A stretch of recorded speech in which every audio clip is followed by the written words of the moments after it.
Une femme aux cheveux noirs se prépare pour la journée, en appliquant son maquillage et en enfilant ses talons avec élégance. Elle achète un petit pain de porc poêlé à un vendeur souriant, qui lui souhaite un bon repas, la qualifiant de magnifique. Jumo, planificatrice d'élite de 25 ans, entre au travail avec assurance, répondant à un salut matinal d'un signe de la main. Un beau nouvel stagiaire de l'équipe de projet apporte à sa patronne, Jumo, un latte au thé noir, se souvenant de la température exacte qu'elle préfère. Ses supérieurs saluent son travail sur un projet récent, récompensant Zumo avec un bonus et un billet d'avion. Submergée de joie, elle pleure, se demandant si cette entreprise parfaite est le paradis, mais elle est si excitée qu'elle en perd le souffle. Bip bip. Le son strident d'un réveil brise le rêve, alors que Jumo se redresse dans son lit et pousse un soupir las. En se brossant les dents, Jumo réfléchit à ses priorités matinales et promet à son chat noir et blanc de la nourriture en conserve plus tard. Bang! Elle claque sa boîte de maquillage, déclarant que ça ne ferait pas de mal de se maquiller un peu. Elle ouvre sa trousse de maquillage et la trouve complètement vide, son expression se transformant en pure confusion. Après s'être plainte des longues files d'attente, elle se retrouve entassée dans une rame de métro bondée, pensant que c'est une bonne chose qu'elle ne se soit pas encore maquillée. Jumo raconte sa vie épuisante d'employée de bureau de 25 ans dans une grande ville, rêvant de devenir une planificatrice d'élite. Réfléchissant à sa vie d'esclave d'entreprise, elle atteint à peine son bureau avant que le nouvel stagiaire designer, Zhu Yi, 23 ans, n'apparaisse, non pas avec un latte, mais avec des plats à emporter qu'il a commandés. Un homme réprimande Zumo pour avoir laissé le nouvel employé, Zhu Yi, paraissait pour acheter de la nourriture, tandis que deux collègues féminines bavardent à proximité. Ses collègues, Sœur Yin et Tante Liu, s'émerveillent de la richesse du nouvel assistant Zhu Yi, soulignant ses milliers de dollars de vêtements de créateur. Les femmes murmurent sur son apparence ordinaire malgré sa richesse, tandis que Zhu Yi se demande ce qu'il y a de mal à être discret en entendant leur bavardage incessant sur les demandes difficiles des clients. Zhu Yi soupire d'être abandonné par son supérieur, puis se brûle la main s'exclamant chaud. Les collègues de Zumo la taquinent, qualifiant son nouvel assistant d'étrange. Jumo déteste nettoyer après une personne riche, et quand il demande de l'eau chaude, boum, elle la pose avec colère, poussant ses collègues à commenter la flamme de la lutte des classes. Paniquée avec seulement 10 minutes restantes, Zhu Yi s'inquiète de finir une présentation, mais Jumo prend les choses en main, jurant de s'occuper elle-même des touches finales. Sœur Yin et Tante Liu observent, spéculant que le traitement sévère de Jumo vise à faire démissionner le riche stagiaire, trouvant le drame qui se déroule intéressant. Zhu Yi invite ses collègues dans un nouveau restaurant japonais, mais Jumo se moque et s'en va, le laissant confus tandis que les autres commentent sa difficile nature.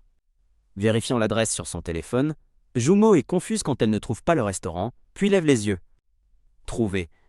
Elle se précipite joyeusement dans un petit restaurant d'apparence humble, nommé Shaxian, son endroit idéal. Une affiche promotionnelle intitulée « Du lundi au week-end » montre un homme aux cheveux bruns, une femme aux cheveux noirs, et un chat posant avec confiance. En mangeant, Jumo entend un homme se vanter d'un chiffre d'affaires de 5 millions par mois, et est stupéfaite lorsque le propriétaire annonce sa commande de 5 portions de wonton.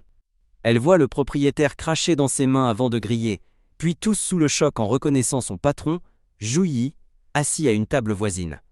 Confuse de le voir dans un restaurant bon marché, Jumo accepte de garder sa présence secrète après qu'il le lui ait demandé, trouvant sa requête étrange.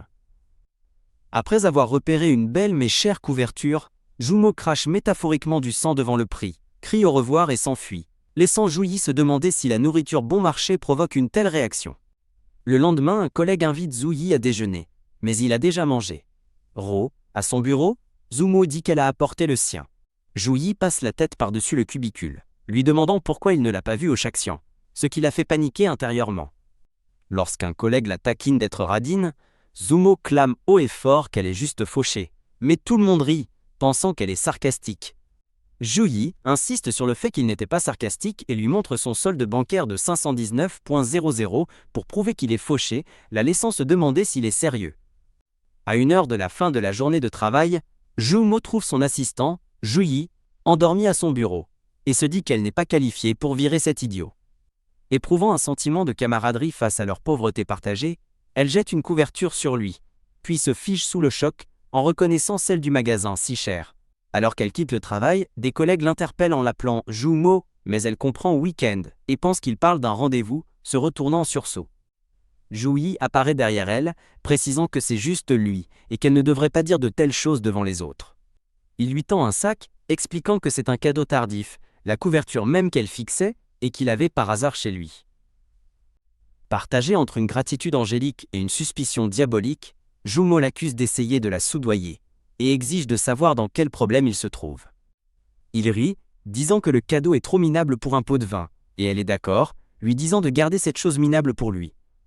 Il se sent mal à l'aise après son rejet, alors qu'un orage éclate soudainement. Jumo réalise qu'elle a oublié son parapluie, et le trouve debout à côté d'elle sous la pluie. Ju-Yi lui offre un petit sourire entendu sous l'averse, la laissant confuse. Tenant un parapluie orange, Ju-Yi souhaite à sa patronne un bon retour à la maison et s'éloigne, la laissant debout sous l'auvent du bâtiment. Étonné, Jumo se demande si son assistant essaye de la provoquer, ou s'il est simplement vraiment stupide. Elle demande désespérément à un collègue de la déposer à la gare, mais est rejetée, regrettant immédiatement sa timidité antérieure. Enfin chez elle, elle accueille son chat, Oula, avec une pluie de baisers jusqu'à ce qu'il la repousse pour manger, et elle est heureuse qu'il l'ait attendue. Alors qu'elle envoie un message à sa mère à propos de ses vacances fatigantes, on demande à Jumo comment elle s'entend avec ses nouveaux collègues. Allongée en pyjama, elle tient son téléphone et pense à Zu-Yi. Blottie dans des buissons, Zu-Yi s'abrite de la pluie sous son parapluie orange, appelant « Miaou ». Il reste assis en silence sous la pluie, une expression sombre sur le visage. Il a enveloppé un petit chat errant dans la couverture coûteuse, le protégeant de la tempête avec son parapluie. Une annonce de recrutement signale un besoin urgent de traducteurs, d'éditeurs et d'un développeur web. Une bannière promotionnelle invite les lecteurs à rejoindre un serveur Discord pour des sorties et des notifications plus rapides. En naviguant sur son téléphone, Jumo voit les publications de vacances de ses collègues et se demande comment ils ont autant d'énergie. Elle est stupéfaite de voir une publication de Zu-Yi qui skie en Suisse et cherche des amis pour le rejoindre. Alors qu'elle fait du yoga chez elle avec son chat, Jumo se plaint des gens qui se vantent, puis grommelle qu'elle est juste jalouse. Elle essaye de méditer pour chasser sa mauvaise humeur, mais son téléphone vibre, brisant sa concentration. Un message de Ju-Yi apparaît, lui demandant si elle est là. Agacée, elle voit son message suivant promettant un cadeau précieux de Suisse. Avec un sourire malicieux, Jumo suppose qu'il se sent coupable à cause de la couverture rejetée, pensant que les gens riches aiment offrir des cadeaux. Essayez d'agir cool, elle lui envoie un message de remerciement et accepte de le voir demain, s'inclinant devant son téléphone pendant que son chat la regarde. Elle serre son téléphone avec extase, ravie de recevoir enfin un cadeau de vacances d'un collègue. Elle câline son chat, Oula, l'appelant son précieux bébé, et lui demandant pourquoi il a l'air si inquiet. Fouillant dans ses tiroirs, Jumo se demande quel cadeau de retour unique elle pourrait offrir à quelqu'un qui a tout. Une idée lui vient à l'esprit, alors qu'elle sourit avec une confiance retrouvée et déclare « J'ai compris ». Au bureau, les collègues remercient Zu-Yi pour le délicieux chocolat suisse, et Jumo se précipite avec enthousiasme pour en goûter. Alors que le bureau s'active pour paraître occupé à l'approche du DG, Ju-Yi surprend Jumo en murmurant son nom. Il lui glisse une boîte cadeau magnifiquement emballée. Elle accepte avec hésitation, surprise par l'emballage luxueux. Ju-Yi la presse avec impatience de l'ouvrir et elle accepte nerveusement. En ouvrant la boîte, Jumo pense qu'il a trop dépensé et que son propre cadeau de retour semblera inadéquat. Fixant le contenu, son expression devient vide alors qu'elle demande pardon pour son ignorance. Elle brandit un pot en verre étincelant, demandant avec prudence s'il s'agit d'une sorte de vin coûteux. Il rit, expliquant que ce n'est pas du vin mais, en fait, de la neige de Suisse. Tenant le pot de neige, elle l'écoute expliquer fièrement à quel point c'est précieux car il l'a transporté tout le long du chemin jusqu'à la maison. Il explique qu'il a entendu dire qu'elle a grandi près de la mer, alors il a voulu la surprendre avec quelque chose qu'elle a rarement vu. Il lui demande si son cadeau est créatif, tandis qu'elle essaye intérieurement de rester calme pour éviter de tomber malade. Elle présente son cadeau de retour, un sac de jouets à main collant et coloré, qu'il trouve mignon et n'a jamais vu auparavant. Ju-Yi remercie sa patronne, disant qu'il aime le cadeau, tandis qu'elle note intérieurement que ses jouets bon marché lui seraient inconnus. Mâche, il commence à manger un jouet collant, et Jumo hurle d'horreur, lui demandant ce qu'il fait. Tous. Elle lui tape frénétiquement dans le dos, lui criant de recracher le jouet en caoutchouc, se sentant comme si elle gardait un enfant. Il pense que sa réaction est exactement comme celle de son neveu, puis, boing, Il commence à étirer de manière ludique le jouet collant. Il est distrait par l'impressionnante élasticité du jouet, l'étirant de plus en plus. Clac. Le jouet collant se rétracte et la frappe directement au visage pendant qu'elle boit. Aux toilettes, Zumo est furieuse que le jouet soit coincé dans ses cheveux, tandis que Ju-Yi, à l'extérieur, propose de payer une coupe de cheveux dans un salon chic. Arrivé dans un salon glamour, Zumo est impressionné par le joli personnel, tout en demandant combien de temps il faut attendre pour sa coupe de cheveux. Ju-Yi présente fièrement sa carte de membre pour qu'elle l'utilise, seulement pour se faire dire qu'il a un solde insuffisant. Coup de poignard. La styliste annonce un prix choquant de 5 700 $ pour une retouche, laissant Zumo et Ju-Yi stupéfaits. Perdit sa dernière once de dignité, Ju-Yi demande faiblement s'il peut utiliser un service de crédit et la styliste accepte. Zumo l'entraîne, le sermonnant sur le fait d'emprunter de l'argent qu'il ne peut pas rembourser, tandis qu'il pense en pleurs qu'elle veille sur lui. Elle ignore le problème capillaire, mais il lui rappelle que son loyer est cher. Elle lui dit de retourner au travail, le laissant sans voix. De retour au bureau, un homme nommé Brian, le directeur du design, ouvre un colis alors que Zumo s'approche pour lui emprunter ses ciseaux. Brian panique alors que Zumo se prépare à couper le jouet de ses propres cheveux, déclarant qu'elle ne peut pas travailler ainsi. Ju-Yi intervient, insistant sur le fait qu'il peut le faire puisqu'il a étudié le design, mais elle lui rappelle que son travail est de faire des présentations. Fini. Tout le monde est choqué par le résultat, une coupe de cheveux mais parfaite qui donne à Zumo une ambiance complètement nouvelle et à la mode. En regardant son téléphone, Zumo admet que sa nouvelle coiffure a l'air convenable, tandis que quelqu'un hors champ insiste sur le fait que c'est mieux que celle d'un salon. Maintenant entouré d'admirateurs, Ju-Yi est salué comme l'Edward aux mains d'argent du bureau, laissant Zumo se sentir oublié. Le directeur du design, Brian, ramasse les mains collantes restantes, s'en souvenant avec tendresse comme d'un souvenir d'enfance. Tire, alors que Brian commence à étirer un jouet, Zumo et Ju-Yi se précipitent en panique, criant « Non !» Clac. Clac. Les mains collantes trop étirées se brisent en morceaux en plein air. Brian dit à Zumo de ne pas couper les mains collantes restantes, les trouvant mignonnes, mais elle refuse catégoriquement, toujours agacée par celle qu'elle a dans les cheveux. Dans le train, Zumo observe une femme bien habillée qui dort et médite sur les jeunes femmes qui portent des sacs coûteux. Voyant une femme âgée, Zumo lui offre sa place puisque son arrêt est le prochain. La grand-mère reconnaissante remercie la gentille jeune femme. Tous. La grand-mère se vante d'être une championne multiple de la course de 100 mètres pour seniors, laissant Zumo métaphoriquement cracher du sang d'incrédulité. Émerveillé, Zumo imagine la grand-mère effectuer un saut en hauteur et pense qu'elle doit redéfinir sa compréhension des personnes âgées. Haletante après une course, elle se demande si sa vie aurait été différente, laissant entendre une opportunité manquée. Zoom. Elle court soudainement aux côtés de Ju-Yi, qui fait remarquer que ça semble un peu solitaire. Stupéfaite, elle se retourne et l'appelle par son nom, complètement surprise. Pris de panique, Zoe crie qu'il est son patron et qu'il n'y a pas le temps d'expliquer. Alors que quelqu'un crie d'attraper un voleur, Zumo serre les poings avec détermination, prête à l'action. La scène se clarifie. Ju-Yi explique tristement qu'après être allé à la banque, un voleur en scooter lui a arraché l'omelette qu'il tenait. Il pleure dramatiquement sur son omelette volée et ses saucisses supplémentaires, tandis que Zumo éclate de rire derrière lui. Elle minimise sa perte, lui disant d'appeler la police pour de vrais problèmes, mais le félicite pour sa ponctualité. Il explique qu'il vit à seulement 5 minutes à pied du travail, la surprenant avec la nouvelle qu'il a loué un endroit si proche. En plein mode conseillère financière, Zumo lui fait la leçon en disant que louer à proximité est une terrible affaire qui épuisera tout son salaire. Elle révèle avec suffisance sa propre solution. Elle a acheté une maison au centre-ville pour gagner du temps sur les trajets et le petit déjeuner. Alors qu'elle balbutie sur les prêts et les limites de crédit, Zhou-Yi explique que sa maison est trop grande et qu'il cherche un colocataire. Il lui tend un flyer et lui demande de l'aider à trouver un locataire, avant de lui dire au revoir joyeusement. Un panneau humoristique illustre une véritable course d'obstacles pour seniors, montrant des personnes âgées naviguant lentement avec des déambulateurs et des plateaux d'œufs. Dans un café avec des amis, Zumo se plaint bruyamment de quelqu'un qui obtient des prêts pour acheter une maison au centre-ville. Un collègue suggère que Ju-Yi fait juste semblant d'être pauvre et stupide, poussant Zumo à considérer cette possibilité. Un autre collègue est d'accord, qualifiant cela de cliché classique de gosse de riche et se plaignant de son étalage de richesse mal dissimulé. Tenant son flyer de location, Jumo pense qu'il pourrait sincèrement avoir besoin de locataires, et demande à ses amis s'ils sont intéressés par le loyer bon marché. Une collègue déclare qu'elle n'est pas intéressée, puis réprimande le groupe pour être soudainement devenu silencieux après avoir bavardé si librement. Brian, le directeur du design, esquive, annonçant qu'il n'est plus célibataire et qu'il ne devrait pas le regarder.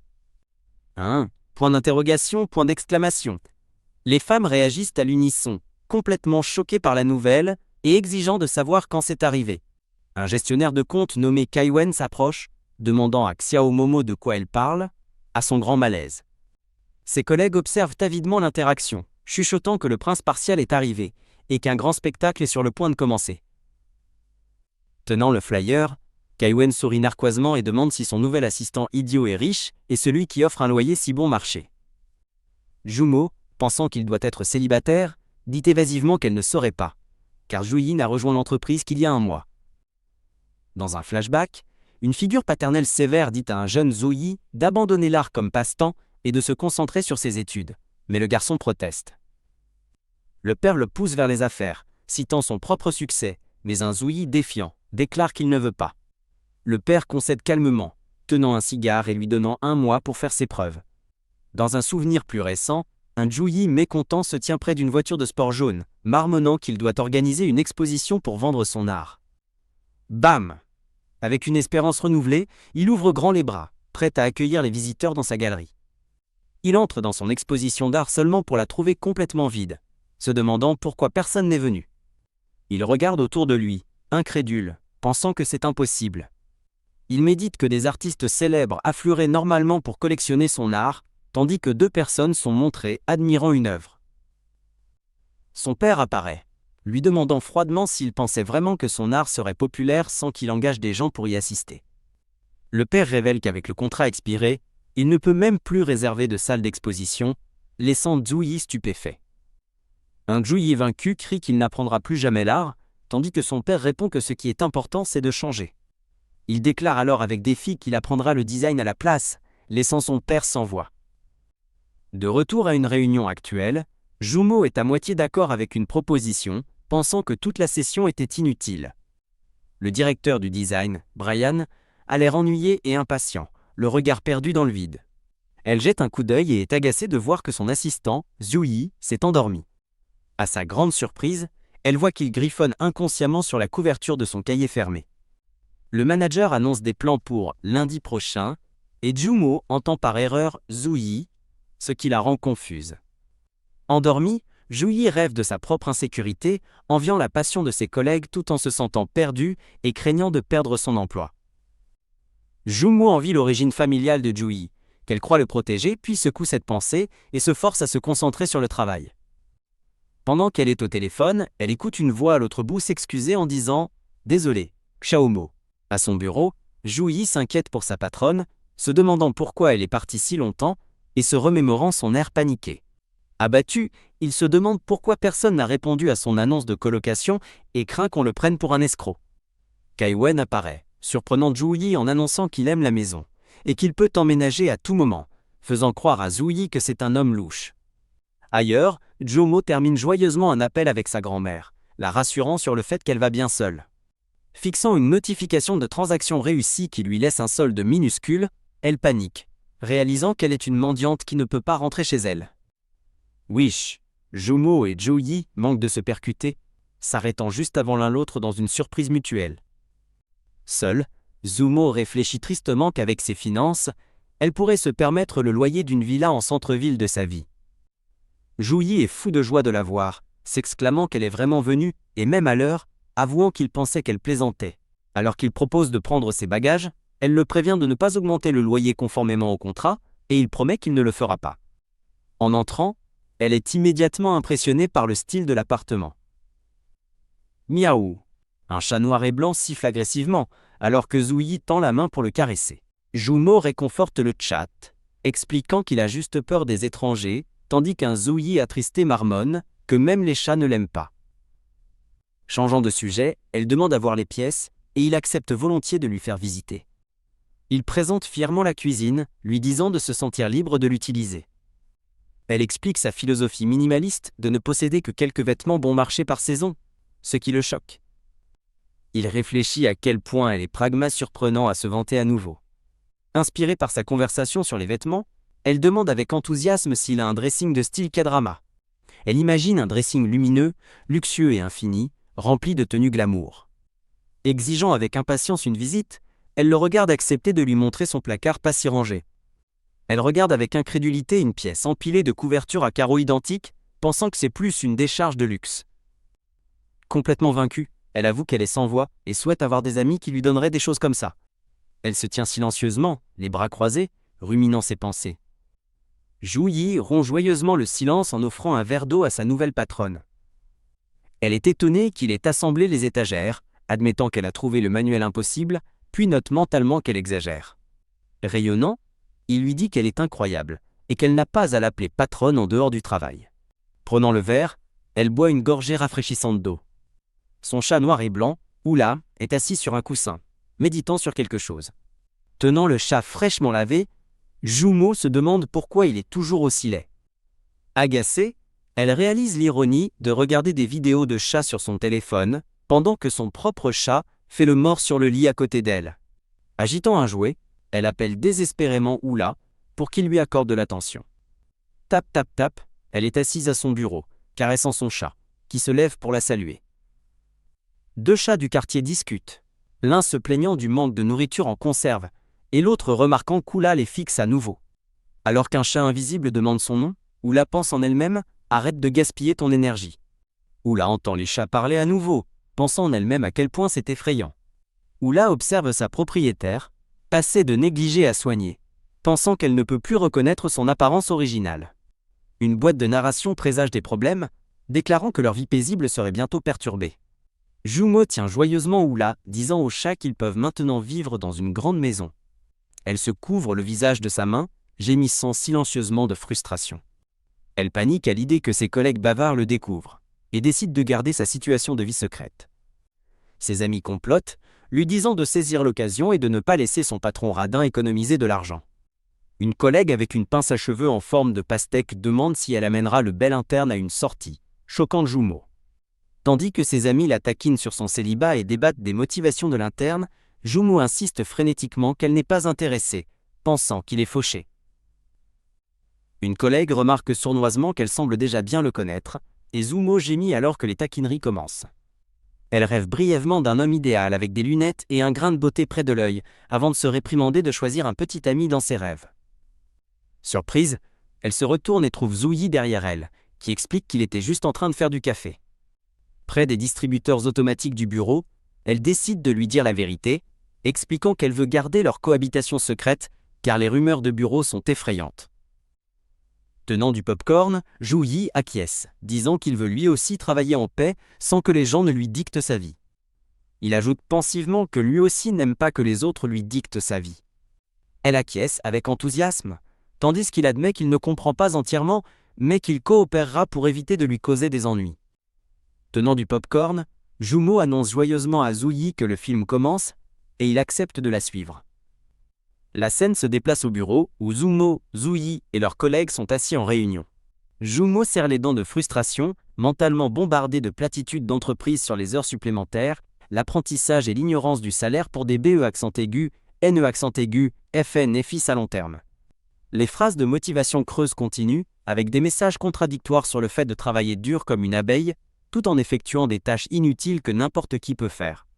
Patrick, le patron, galvanise l'équipe avec un cri retentissant et théâtral les exhortant à travailler dur pour l'entreprise. Tandis que Zhu rumine sa frustration en silence, un Zhu Yi confus se demande pourquoi elle ne dit rien.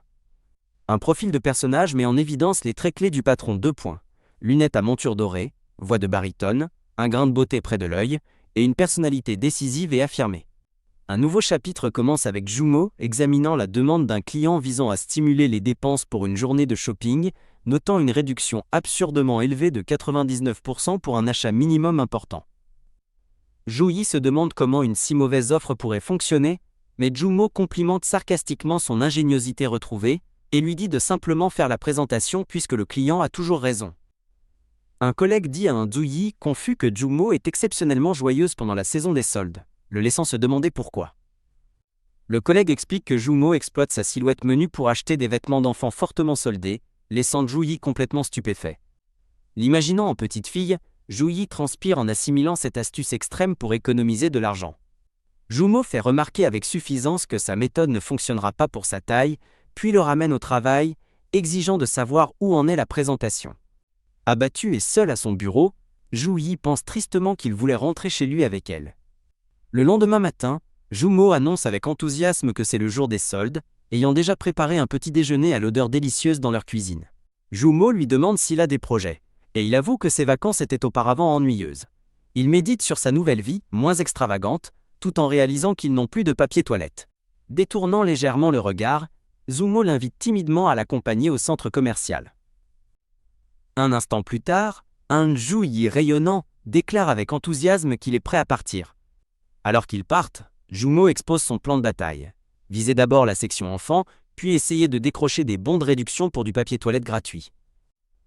Ju-Yi suppose naïvement que le centre commercial sera calme, mais Jumo le prévient sombrement qu'il n'a aucune idée de ce qui l'attend.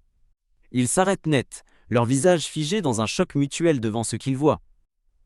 En regardant à travers les portes, ils voient une foule massive et bruyante de clients, ce qui les fait tous deux crier de terreur. Alors que Zo-Yi crie « Zombie !», une Jumo déterminée lui hurle de la suivre dans la mêlée.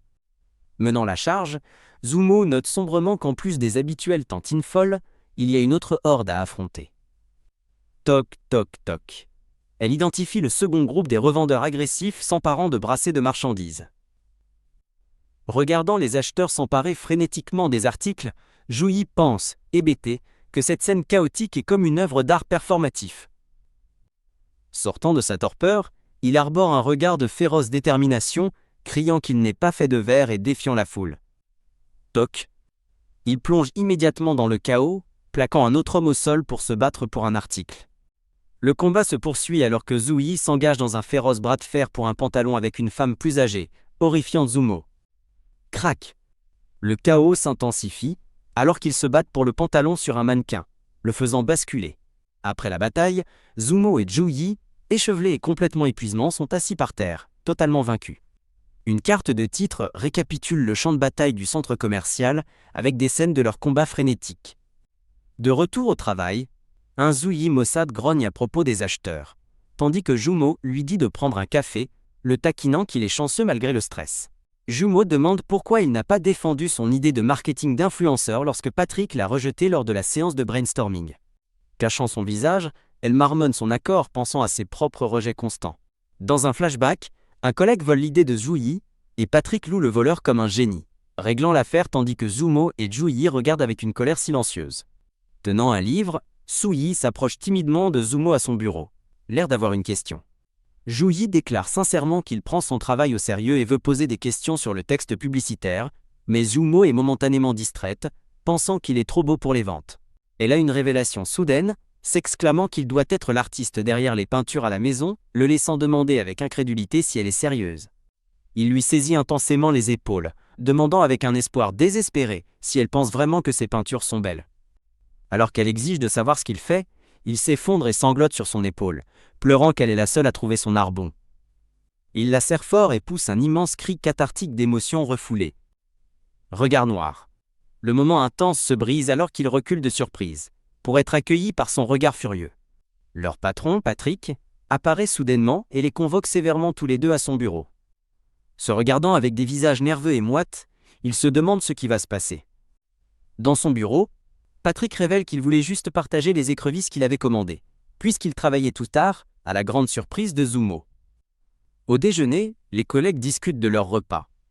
Une femme nommée Skylar suit un régime à base de jus seulement, tandis qu'un autre collègue nommé André fait cuire une patate douce qu'il a achetée en promotion.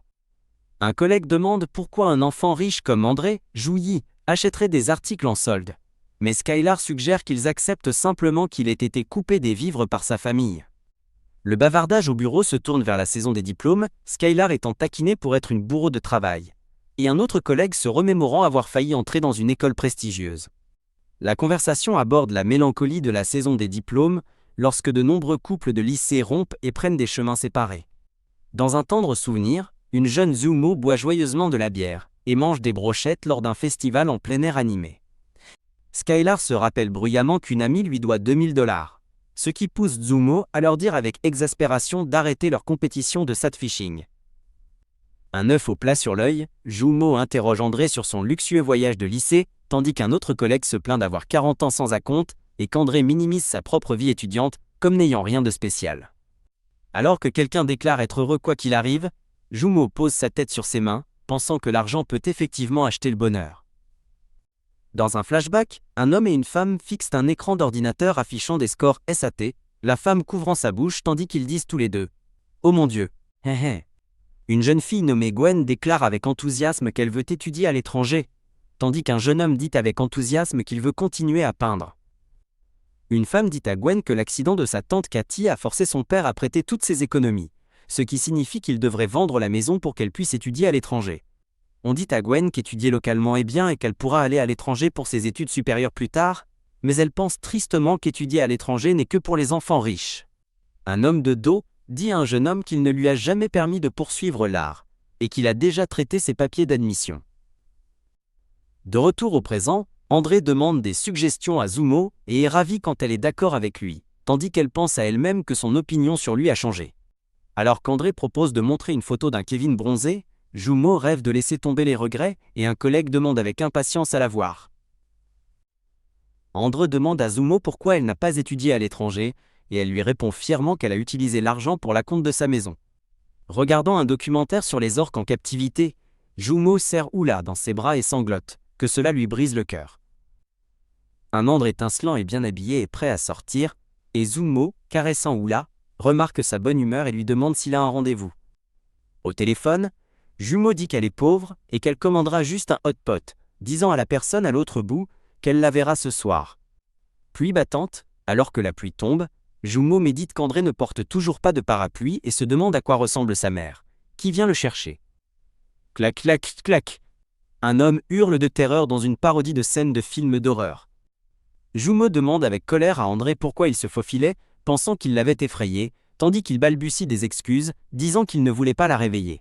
Elle lui demande pourquoi il est de retour si tôt, et il explique nerveusement que sa mère a dû partir pour s'occuper de quelque chose qui est survenu. Le traitant de stupide, elle le gronde de ne pas l'avoir appelé pour un trajet, soulignant qu'il est trempé. Il promet de l'appeler la prochaine fois, mais elle lui demande sarcastiquement si cela signifie qu'il ne portera toujours pas de parapluie. Il plonge la main dans son sac à dos mouillé et en sort quelque chose. Alors qu'il se tient devant elle, une Zumo surprise demande ce qu'il tient. Elle le fixe, momentanément sans voix et confuse. En regardant un pot étincelant, elle se souvient qu'il lui a déjà donné une bouteille similaire. Elle l'attrape avec colère, exigeant qu'il cesse de se faufiler sur elle. Son expression passe à une de réalisation choquée. Dans un bref flashback, un jeune homme lave les cheveux d'une personne âgée, remarquant que le shampoing cher sent bon. Agacée, Zumo pense à la façon dont ses cauchemars l'ont tenue éveillée toute la nuit, se sentant chanceuse de vivre dans une maison individuelle. Ding ding ding. Un flot de messages textes montre Gwen et André, déclarant tous les deux qu'ils ont presque terminé leur travail. La narration révèle qu'ils ont fait peu de progrès alors qu'ils s'effondrent tous les deux sur leur bureau, vaincus. Au téléphone, Zumo dit froidement de les renvoyer tous, ce qui terrifie André, qui l'écoute et se remet rapidement au travail. Elle demande ensuite si elle y va seule. Une femme blonde d'une élégance stupéfiante apparaît, laissant Zumo bouche bée devant ses vêtements de créateur et son apparence gracieuse. Son collègue à lunettes surprend Zumo en lui demandant ce qu'elle fait ici. Le collègue déconcerté pense à lui-même qu'il allait seulement lui offrir des bêtes goji. Zumo rappelle à André qu'il voulait se lancer dans la vente. Mais il dit timidement qu'il préférerait un travail de bureau. Elle le tente alors avec son taux de commission élevé. Skylar dit à un collègue d'être plus indulgent avec André, tandis que Zumo pense qu'elle n'a rien dit alors qu'André semble au bord des larmes.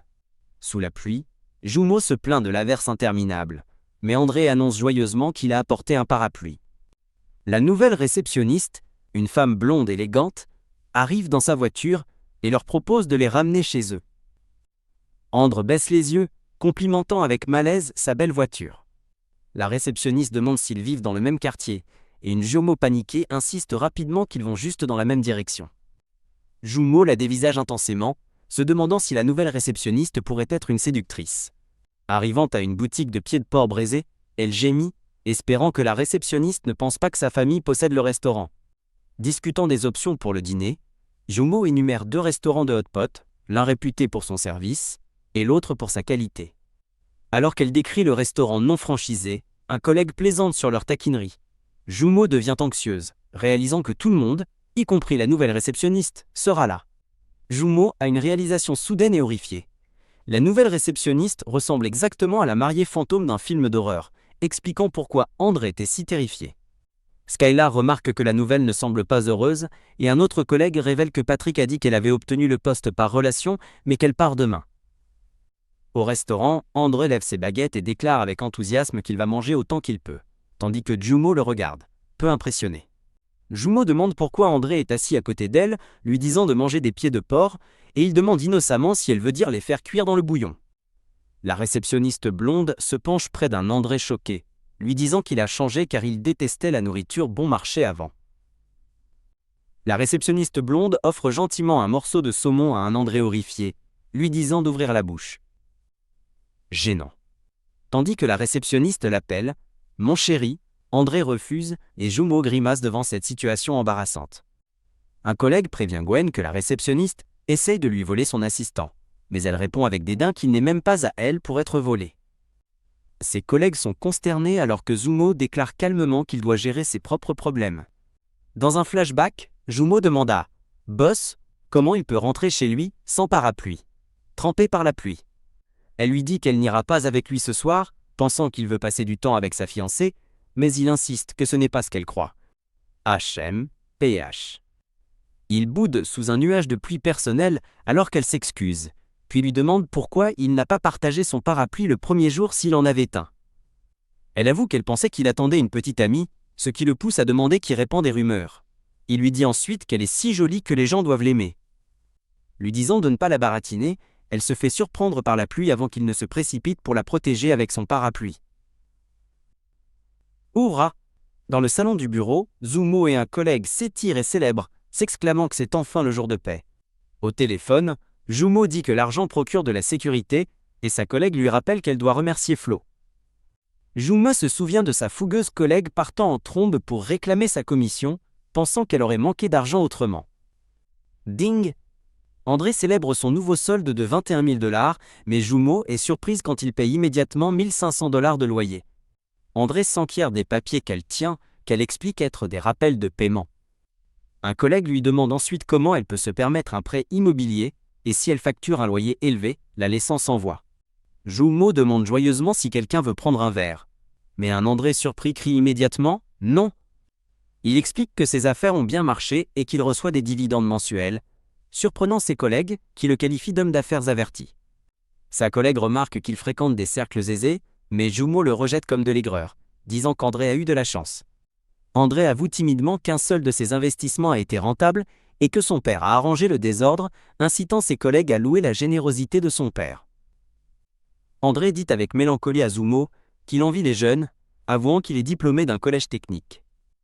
Un flashback montre une Jumeau plus jeune et insouciante buvant avec des amis, admettant qu'elle n'avait pas de projet d'avenir et ne cherchait que le plaisir.